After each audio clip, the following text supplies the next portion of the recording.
Welcome back to Behind the Play. My name is Alex Adams, and I am joined by the Locked On Senators crew for the fifth time, a record-breaking, appearance for this show. So I really appreciate you guys taking the time and doing this. I feel like every time I have you on around this time of year, it's about how the Sens have failed during the season. So before we get started on, the off season and the draft and what went wrong, just what was your most fun memory for either of you throughout the season? Most fun memory. There wasn't a lot of fun memories in this one. Obviously, the home opener is an absolute blast. We tell everyone if you haven't been to a home opener ever, you have to go. Go every year. It's the one time of year as a Sens fan where you can have hope and the vibes are high. So definitely recommend doing that. As far as moments go, I mean, probably the pinnacle moment for the Ottawa Senators this year was the Ridley Gregg slap shot, right? Like, emphatic moment up against the Toronto Maple Leafs, Battle of Ontario at the CTC. So it's packed full of Leafs fans. And Ridley Gregg said, "I'm sick of these Leafs fans. Let me show them how we do it here in Ottawa." And he finished the game off. And Morgan Riley did not like that. And we all know what happened after that. So that was probably the most fun because the Battle of Ontario, we had coined it the ballet of Ontario because it just had been no animosity, no chippiness, no violence, no hate. And that really sparked things there. So I'm probably taking the most obvious answer, Ross. I'm leaving you Nope. to think here. Oh, okay, you got another one. So that will be my most fun moment. Yeah, I like that, Pilsy. I think that's a good one. And I think the home opener is a must attend event for any Sens fan year over year. We're 3-0 in our last three and have gone to every one since COVID. And it's something that I hope becomes a tradition that lasts centuries. I just enjoy it so much. But for me, the highlight of the season, there's two of them that stick out. One of them, I mean, how nervous was everybody going over to Sweden? I know they won both games last year, in 2017, but then it fell apart after. So for them to give up a 3-goal lead and then have Tim Stutzle do a baseball bat goal into the net with 1 second left in overtime, that was a super cool moment. Obviously, the back channel plot of that Sens Wings series. And funny enough, both of my games that I'm going to pull out here are against the Wings. The other one where we had to add a new stat to our post game graphic, OT possession percentage, because that was in Detroit right before the All-Star game. It was actually the game before the Toronto game. So they had just come back and erased a 3-goal deficit to Nashville at home. They won that game. Then they went and were like, can we please carry a little momentum into the All-Star break? At least, please, just for the vibes. And Pinto ends up scoring after a minute, or there's 2 minutes and 10 seconds where Detroit did not touch the puck in overtime. So I thought that was a fun, kind of unique moment for the Senators this season. So that's the one when I think back to the season and individual games, that one stands out above all. Yeah, no, it was such a weird season where it really felt like they could just never get going. And I guess, listening to the players after the season and the coaches and Staios, right? It was a lot about accountability, about how this team needs to kind of grow up in many ways. But if you look at the playoffs now, we're watching it. It feels like as someone that covers the team, you guys know the team even better than me in so many ways. They feel even farther away from the playoffs than maybe a year ago. How close do you think this team is, maybe Brandon, to becoming a playoff team? They got a ways to go, unfortunately. But then there's two ways you can look at it. Like, then you look at a team like the Washington Capitals made the playoffs. I think the Sens are a better team on paper than the Washington Capitals, or at least they should be, especially when you're spending to the cap like the Sens are. But you're not going to get anywhere without goaltending. We're a hashtag goalie friendly show, but until they get at least close to league average, like they were the worst. They were the worst goaltending team in the league. So you're not gonna sniff playoffs with that. So until they get closer to average, they're not gonna have a chance. Now, easier said than done fixing that. You got Corpus Salary, he's got 4 more years at 4 million after this. Forsberg, 1 more year at 2.75. They cannot run it back with those two guys. Unfortunately, I would love to give them a vote of confidence, but it just is not going to happen. So I think we're going to see Forsberg probably shipped out, and like a 1B type goalie is going to come in, hopefully on a short-term deal, and they're going to see if they can catch lightning in a bottle with goaltending. But until they fix goaltending, I think everything else that doesn't really matter, because we saw so many times where the Sens were dominating puck possession, offensive players were clicking, the defense was working well, and then a bad goal from Korpisalo and the whole thing's deflated and they end up losing, right? So I think until they can fix what's going on in the crease, they're not going to be close here. Could And not agree more. If it's just like in football, if you don't have a quarterback, you have no chance to win. In hockey, you don't have a goalie. You're just kind of running your tires in the mud. You can't get anywhere without good goaltending, and not even good goaltending. Like, they were league worst. And I hate to kind of bang the drum on it over and over again. It's beating a dead horse, but it was egregious that both goalies have an 890 save percentage. What's league average? 910? Like, you're talking 20 points below league average. Not best, average. So they need to fix that, and need to fix it now. I mean, I can hear, fans talking about how poorly this team played in their own end, especially under DJ Smith. I felt under Jacques Martin, they did improve quite dramatically. How much of that was also on just the players and the team that has never really been, as bad as their goaltenders have been over the years, they've never been a good defensive team. So, like, how much, like, if you put it on like the blame meter, maybe it's mostly the goalies, but how much is that the team in front of them as well? Yeah, I think there's definitely some blame to be passed around all over the place, and we didn't even get to special teams, where the only part of the game that I think is nearing the importance of a goaltender is special teams. You can win a game if you go 2 for 3 or 2 for 4 on a power play situation and have perfect penalty killing. And Ottawa's special teams was awful. So in the blame meter, the blame pie, I definitely have a chunk for the power play, a chunk for the penalty kill at times was awful, but the goaltending, to me, let's go with 51% just to make it a majority, because it was the number one reason, and it's a majority of it. I think that there's too many games this year. You look back, and what did the Sens need to make playoffs? Like 8 more wins? I think the goaltending cost them at least 5 games, at least 5. And that could be a nice number. It could be closer to 10. But unless they fix that, nothing else matters. It really doesn't. That said, coaching, especially early in the year, I'll put 5-10%, unless you want to add that into penalty kill power play. But yeah, it's the number one reason, that's for sure. They need to figure it out, because it wasn't good enough. And I get what you're saying, Alex, that like over the years we've seen goalies leave and then do better elsewhere. I think for some of it, it's just kind of been lightning in a bottle. We've seen Cam Talbot's been benched in the playoffs now since being named an All-Star. He hasn't been good. Philip Gustafson, people are now wanting to trade him from Minnesota after he was so good that first year. So yeah, there's some history there when you look back at Ben Bishop and Robin Leonard doing really well after leaving. But I think that it might be a bit exaggerated with Talbot and Philip Gustafson as guys who had a strong push after leaving, but then kind of fell back to reality. I guess just with that, like, the team, as much as you can blame goaltending, as you mentioned, and they were all right in front of their goaltenders, the core really also failed this team. If you talk about the special teams, if you look at Tim Stutzle, Brady Tkachuk had a good end of this year, but I'm sure he would have wanted to have a better season. Where do you stand on maybe the future of this team's core? Is it break some of it up? Look at the Leafs, and everyone's talking about Mitch Marner. Is there a discussion to be had there around guys in the core, or do you feel like you believe in this core and this team as presently constructed? I believe in the potential of this core, because we've seen what these guys can do. Tim Stutzle, we know now that he was hurt a lot of the season, the wrist injury, that's going to make it hard to score goals, which I think really slowed him down in the goal scoring category. And it might explain why Tim Stutzle, every time on a 2-on-1, was making that extra pass when he's supposed to shoot. He just didn't have that power behind his shot, maybe, and that's why he's doing that.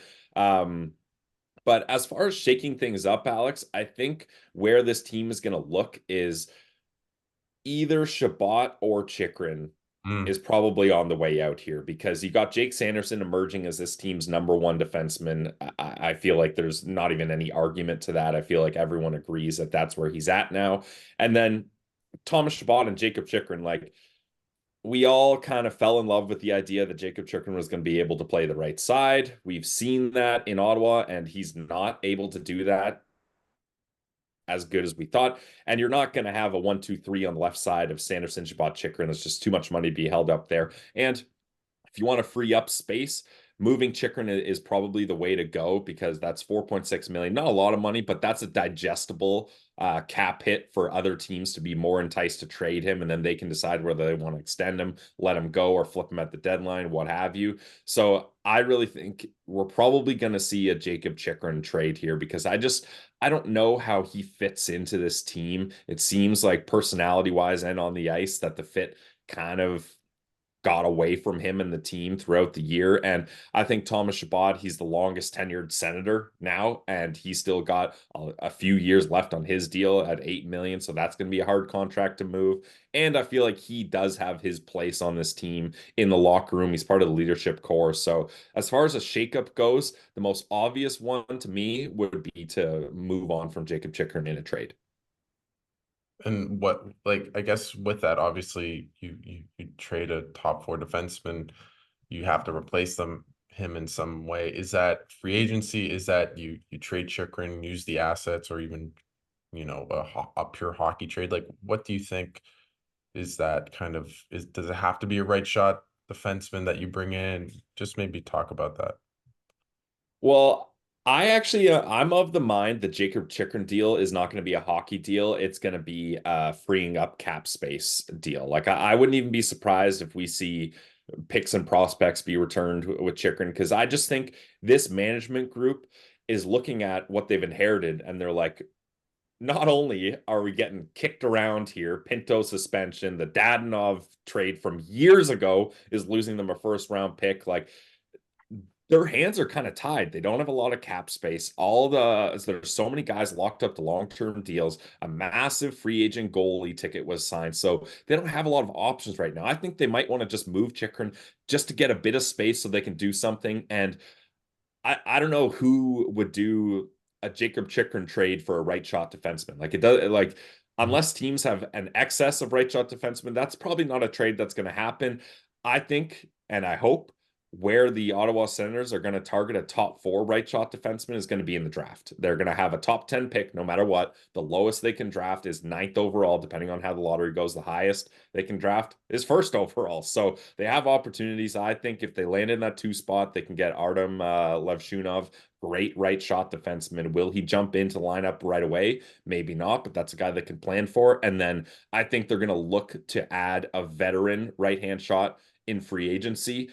I think Chris Tanev, that might be a guy that they circle back to. Ross is very, very dialed into the Macedonia connection between Steve Staios. It's actually Macedonian, Pilsy, and you can throw Stamkos in that mix. Those are the 3 current people in the NHL from the Macedonian community in Southern Ontario. So shout out to them. Shout out to Steven Stamkos and Chris Tanev, 2 future Ottawa Senators.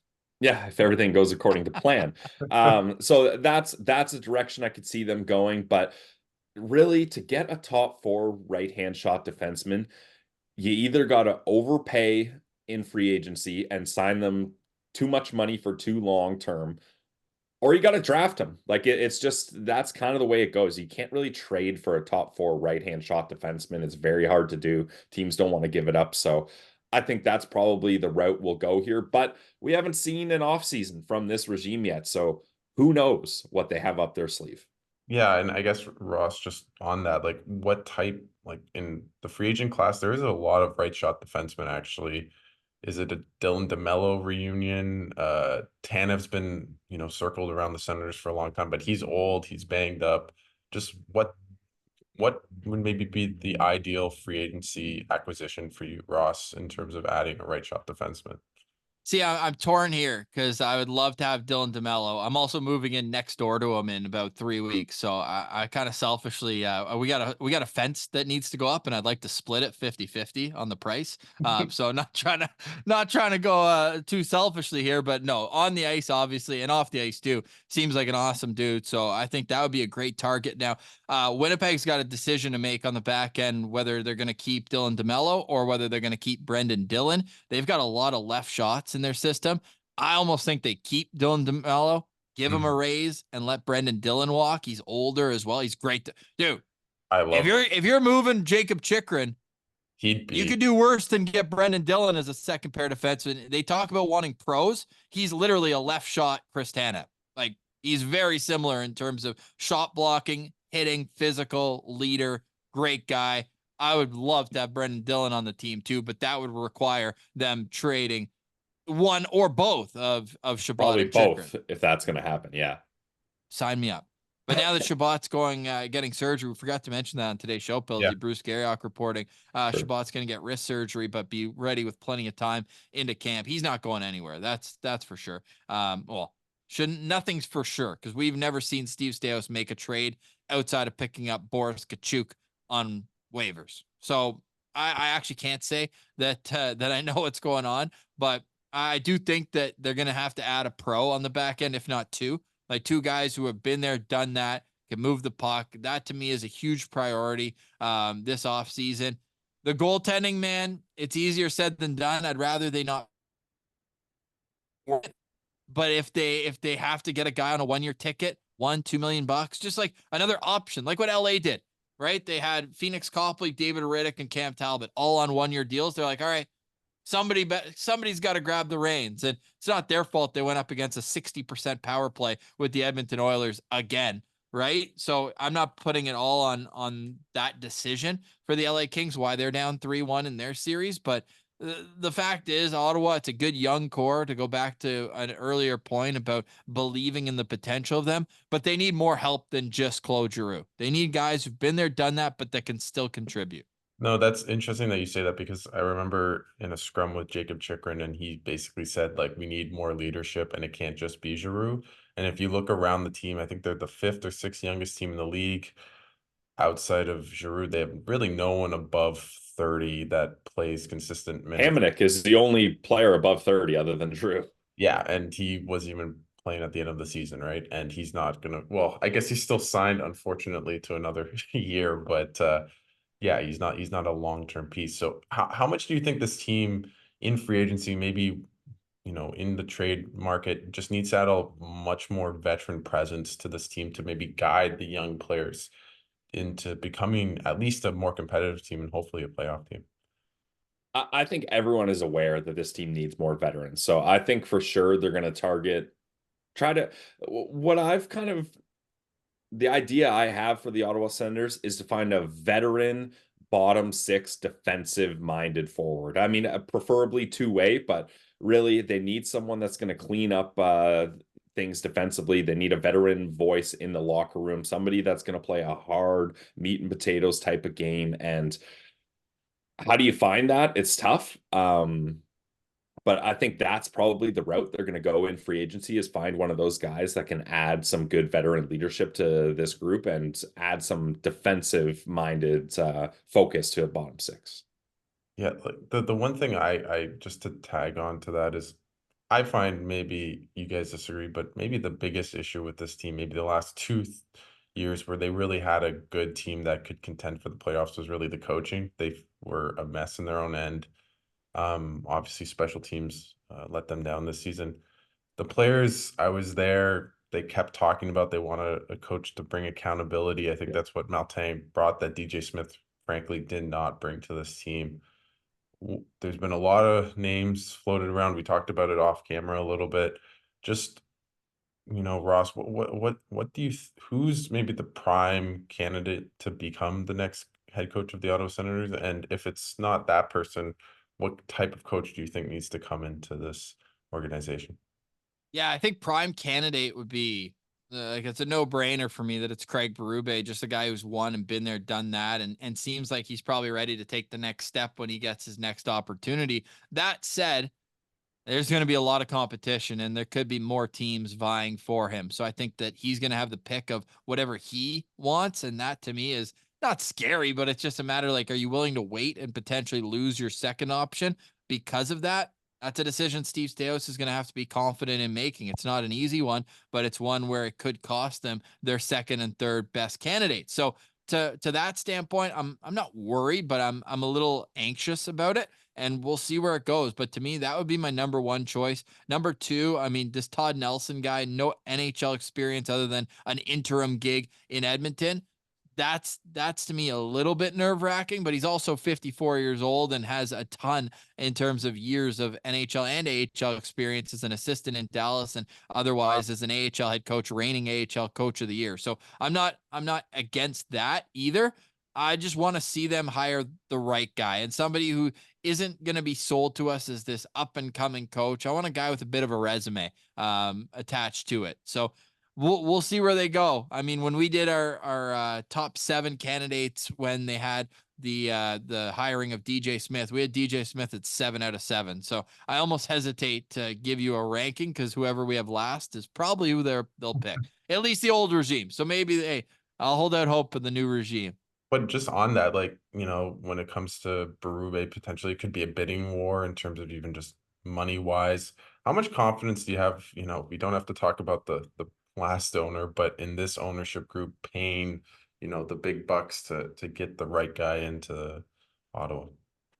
Well, the thing with Michael Landauer is he's a hockey guy, right? Obviously, he owns an OHL team. We're all aware of that, the Bulldogs. He was a minority owner with the Montreal Canadiens. So, it's not like this guy's just like a business guy and he's like, whatever, just find a coach. It's not a big deal. Like he understands what needs to go into a head coaching search. He has a guy in Steve Staios that he's worked with before that he has a lot of trust in, and I'm sure he's going to be a part of the coaching discussion. Anlauer, that is, and then you got Dave Poole in there. You got Ryan Bonus. Like they have a lot of guys there that know what they're looking for in a head coach. So I think they understand the importance of who this next head coach is going to be. Like basically, this next head coach is probably going to be tasked with getting this core to the playoffs, or there's going to be massive, massive changes. So I think the importance here is going to be of the utmost importance. And I think they're going to hang with some bidding wars. In the past, we know the Ottawa Senators have not paid top dollar for NHL coaches, but I think this year, especially with the competition, they're going to be willing to empty their wallets out if they have to get the right guy. How much do you think that helps just with the team on the ice now that they can, bid for big free agents, and like it feels like such a breath of fresh air. Yeah, I mean, spending to the cap is great, but you can spend to the cap and go nowhere, right? Like you can't buy wins in the NHL. You have to have a properly constructed roster. You have to have guys on entry-level contracts that are contributing to save you some money. You have to have a coaching staff. You got to have gold. Like there's so much that goes into it that just spending money doesn't always get it done. Like Elliot Friedman always references the Buffalo Sabres. I think Terry Pagula bought them. He was a new owner, and he's like, all right, I'm sick of this losing. And he told his GM, just go out and spend money. And I think they spent money on like Christian Ehrhoff. I forget the other. There's one other guy. Billy Lano. Billy Lano, that's it. And they just threw massive, massive, massive dollar amount contracts at them. And those players didn't help at all. And the team went nowhere. Like you can't just throw money at a team and think it's going to work, right? So I think that's where we're going to see a more patient approach from Steve Staios. And Sens fans are probably sitting there being like, well, we've been patient. But as far as this regime is concerned, they're resetting the clock for them. This is year 1. This is not year 7 of heartbreak and rebuild and missing playoffs. It's year 1 for them. So they're going to be probably more patient than Sens fans are willing to accept. But if you want to build it right and you want to have sustainable success, that is the recipe. So we'll see how it goes. And Ross, maybe on that, like how much trust do you have in Steve Staios? I know it's been a super small sample size and navigating losing draft picks, Shane Pinto, all these things, but what level of trust do you have right now as we speak here today in Steve Staios as the GM and I guess president of the Ottawa Senators? I'm ready to get hurt again, Alex. I'm ready to get hurt again. No, in all honesty, I think that there's a lot to be said about what he's brought in terms of a calming effect around the media. There's not been as many storylines since he took over. There hasn't been as many leaks since he took over. So I think that you just have to take that as step 1 in his process. And now step 2 is Like, let's hit the gas. Let's hit the gas pedal here and get some moves to help this team. That's where I'm at with Staios.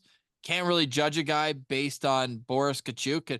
Like right now, my biggest stick tap this season for Sens management is Ryan Bonus for going out and getting this Wyatt Bongiovanni kid who's just filling the net in the AHL. I think an AHL run would obviously go a long way to getting some confidence in the organization of that we can win in Ottawa, in Belleville, and from there, yeah, Steve Staios, he's been so open and honest about needing vets. So now, when he picks which vets are going to come, that's where I'll start judging him. Who is he choosing that's going to help this team? And then we'll go from there. But I have trouble, either saying I'm confident or lack thereof about a guy who really hasn't done much yet on the ice.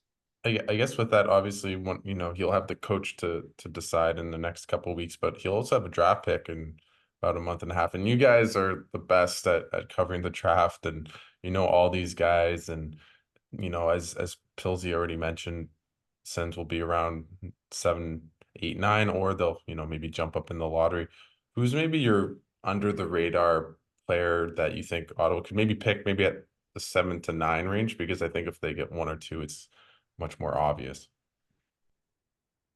Well, one's obvious. I don't even know if number two, I don't even know if number two's that obvious, Alex. Like from me, like there's almost a group that's like 2 to 10.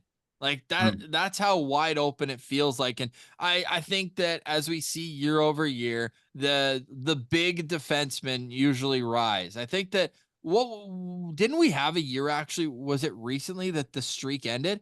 Because I know there was a streak of at least one defenseman going in the top 5 in the last 22 drafts. Because going back to 2002, but I think maybe 2020. No, 2021 they had Power, right? So yeah, and then what about 2022? There was Nemec. Nemec went number 2, What and then about last year?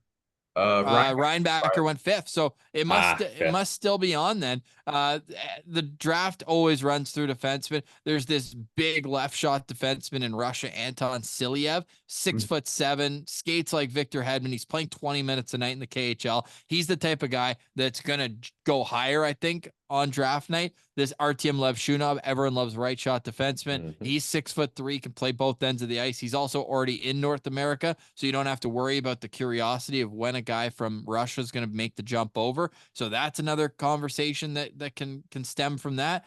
But if you want to hear a kind of undercover great pick, if they're drafting 7th, Pilsy knows where I'm going. I know exactly where he's going. Tige Iginla, Jerome Iginla's kid. And I wasn't sold on him right early in the draft year, but his season has been incredible. His playoffs even better. He's gone over to the U18s and played well there. The pedigree is obviously there. And could you imagine the Sens of a line of Tkachuk Iginla? But side to side would be hilarious. So yeah, I'm all in on it. That would be great. Ross mentioned a lot of great names there, and I think all those guys would be good options. One name I'll throw out here, because I think depending on where the Sens draft, Alex, you talked about the 7 to 9 range. A guy that could be very interesting for the Ottawa Senators is Carter Yakemchuk. This is a right-hand shot defenseman with good size. He's lighting it up with Calgary. He's someone that I think after Levshunov goes, maybe Zane Perrick goes, then people are going to be running to find right-hand shot defensemen. So I think Yakemchuk is someone that I'm keeping an eye on for the Ottawa Senators if they don't win the draft lottery.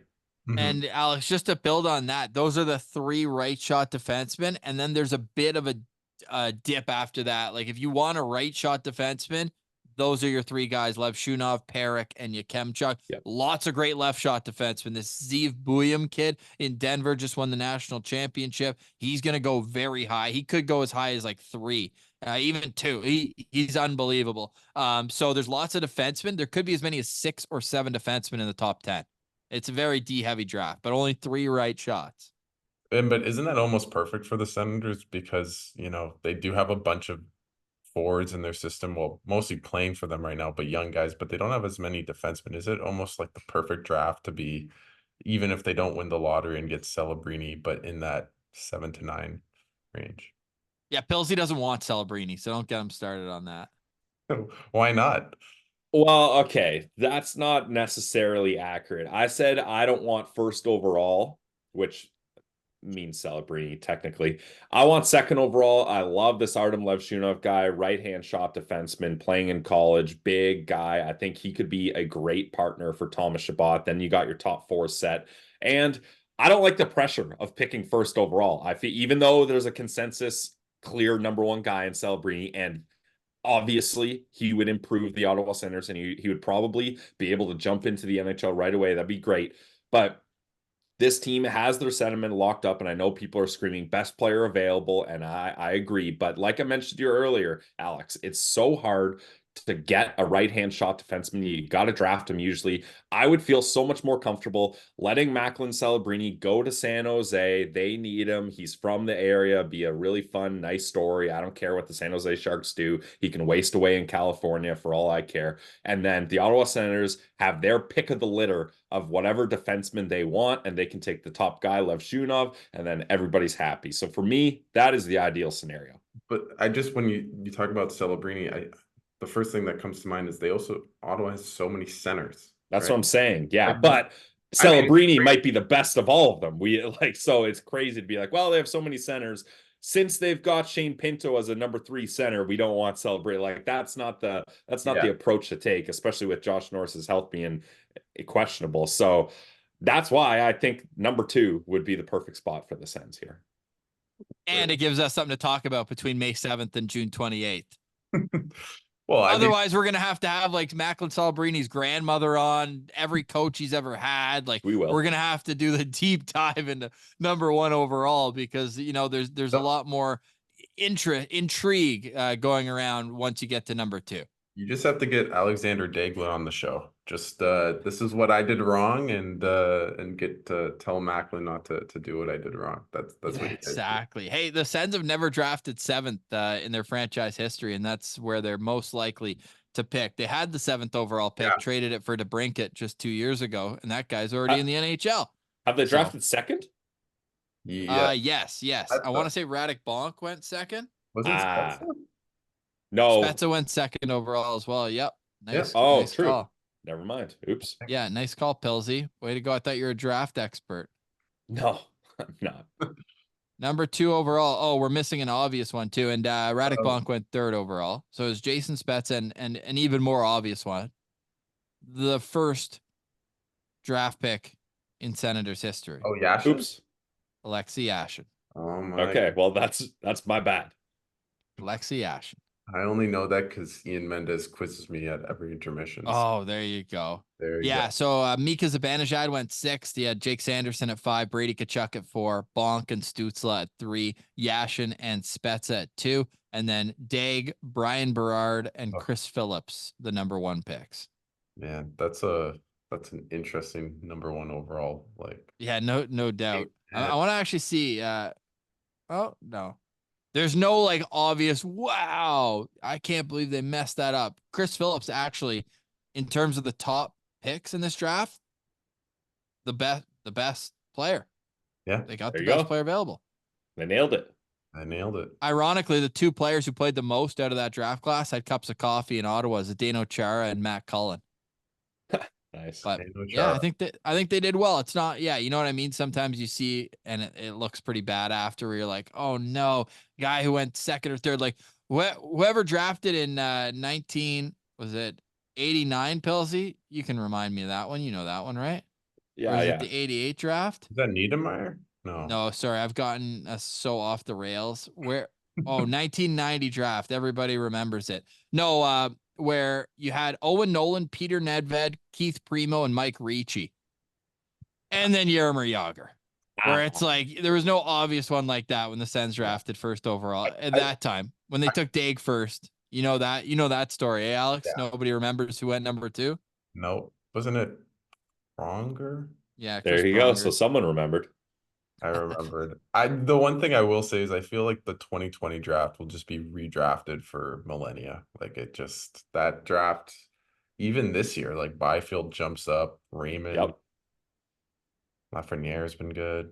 That's going to be an interesting That 20 and we knew that going into the 2020 draft. Everyone's talking like this could be the best draft. That in 2015, there's a lot of skill. Seth Jarvis had over 30 goals this year too from that 2020 draft class. It's just getting started. Maverick Bork was like the AHL MVP this year as well. So At least yeah. Perfetti's getting, fourth line minutes. Yeah, hell yeah, dude. Yeah, yeah. Still has scored 19 goals. He still would have been like third on the Sens in scoring this year. Crazy, crazy. Oh, with that, speaking of centers and Celebrini, what do you think happens with Shane Pinto, and what do you think a good deal would be?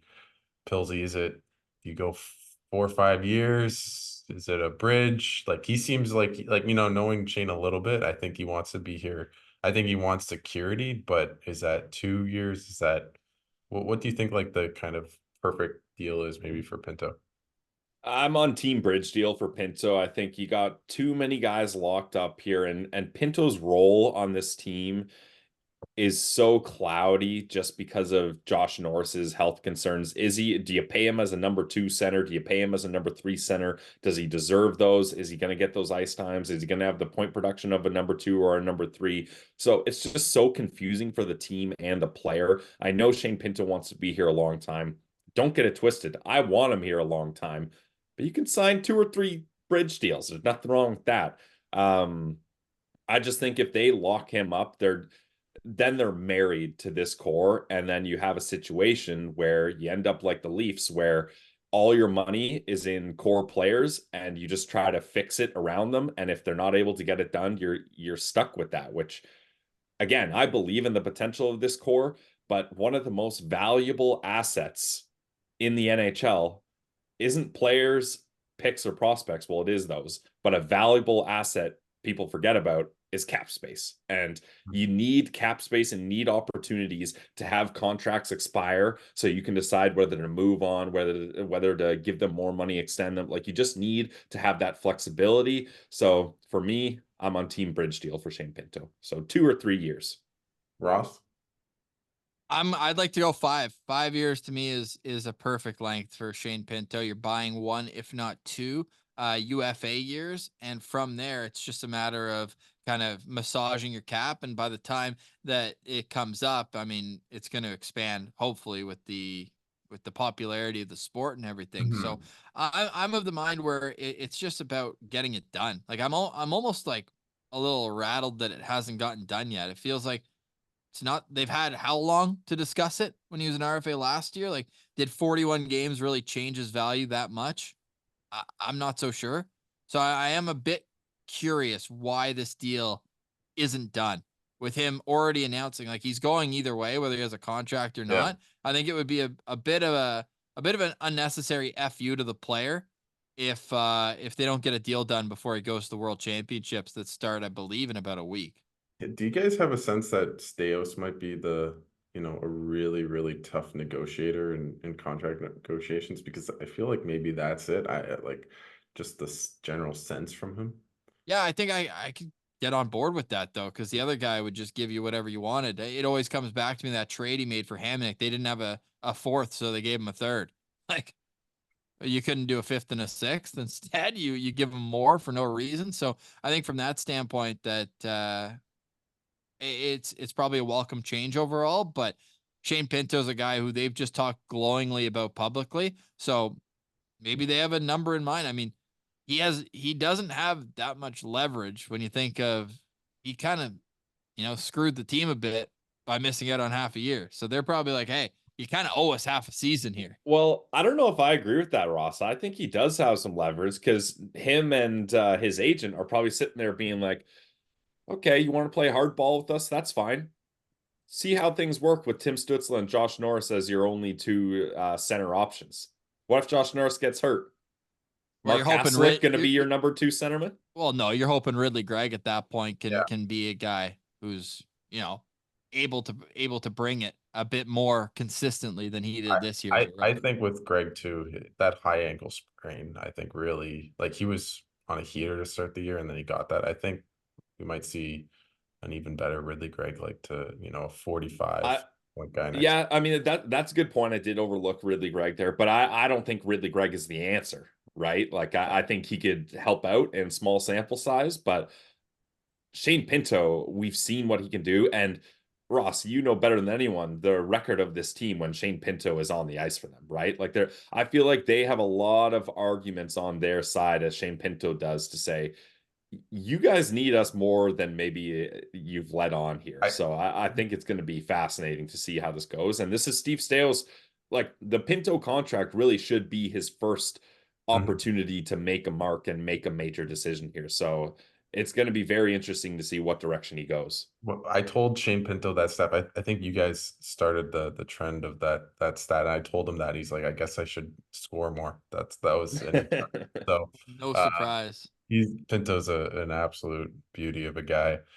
Maybe just like lastly to maybe go to Stutzle a little bit because you're talking about centers. He had an off year. I think all season, being in the locker room, I could tell he was banged up. And I mean, every player is banged up, but him more so. And he talked about having a wrist injury and something with his neck.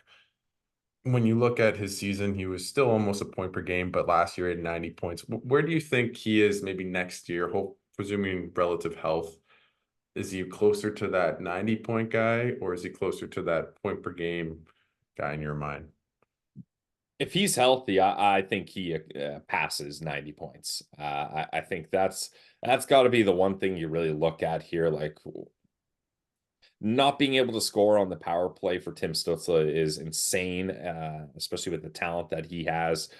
I really think we're going to see Tim Stutzle get back to his old ways there. This was a weird season, especially they get a head coach in that has stability and is able to bring structure and accountability to this team. You can tell Tim Stutzle is a guy that hates losing more than he likes winning, right? Like Mhm. obviously he gets excited and you see that, but when they're losing and things aren't going well for him, he's visibly beside himself. Like he can't handle it. So this is a guy that's probably sick of the losing, even though he's only been in the NHL a couple of seasons. But he's going to want to turn things around, and he knows he's got better than this season offensively, production wise. So we're going to see a bounce back from Tim Stützle, I'm sure. Yeah, I'm confident in that too. And maybe with Norris, how much confidence do you have with him? Just like, is it you just have Three times less, one for every surgery he's had. Yeah. yeah, that is it just now you just try to presume that he's Pray. not going to be healthy? Is that what you do if you're Staios? And Kinda. That's putting him in a tough spot though, right? Staios, because that's $7 million, $7.9 million that you're really not able to move around at all. And you're just hoping that it's not gonna snap on a face off. Like, Well, unless Ross, you get into a point like you're the Vegas Golden Knights and your team is good enough to make the playoffs with him on LTIR, and then you take advantage of that. Like that's the only right. positive spin zone you can really have. The only problem with that though, Pilsy, is that the Ottawa Senators don't necessarily have the assets in prospects that No. Vegas is able to, trade all their first round picks after they get them. Like Ottawa hasn't drafted in the first round in 55 years. Yeah, seems that way. before I let you go, just and thanks so much again for doing this. I know this is way, way, way, way too early projections, but do the Ottawa Senators make the playoffs next year? And do we have a parade for you two at the first game you're on the Jumbotron and say like winner, winner, first playoff game? Well, I can promise you I will be at the next Ottawa Senators playoff game, home or away. We are going to the Yes. first playoff game in podcast history when the playoffs do arise. I will go to any visiting barn. We battled through the adversity in Winnipeg this year. We'll be stronger for it. But I'm at the point now with this team where until they prove it to me, I'm gonna be a hater. I'm gonna say no. I'm gonna say they are not a playoff team until they prove me they are. Look at the quality on the ice every night in the playoffs this year. Even the teams that are getting whacked are still 20 points ahead of Ottawa. Yeah. So they're gonna have to prove it because Tampa's got the experience. Toronto, they always make the playoffs. We know what happens when they get there. And then Boston, perennial playoff team too. So those are the teams if you want to get into the Atlantic. And then there's two spots otherwise. So good luck. Pilsy? I mean, the off season is gonna determine how I feel about this, but I'm not about to get tricked into being hyped and thinking that this team is gonna make it. So it's gonna Fool take me a lot. once. fool me once, shame on you. Fool me twice, shame on me. That's Yep. where I'm at right now. I've been Big time. shamed, Alex, Yep. and I want to be impressed. So Yeah. I'm going to go in with low expectations and hope to be impressed. I hope the players do that too, because there has been, you know, a lot of false hope, and maybe they need to be humbled a bit. And definitely this season did that for them, but let's hope that's the motivating factor, because they did not seem happy at the end of the season, I think for the first time in a long time, and that's nice to see. So hopefully that's the case.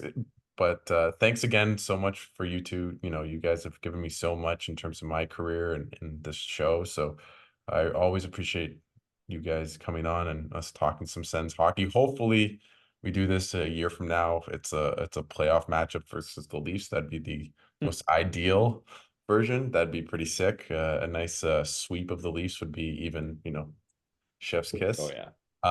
But thanks again for doing this. Is there anything, you know, obviously your show, I'm going to give you the free reign to plug it, but yeah, maybe tell us what and who and what's next for your show.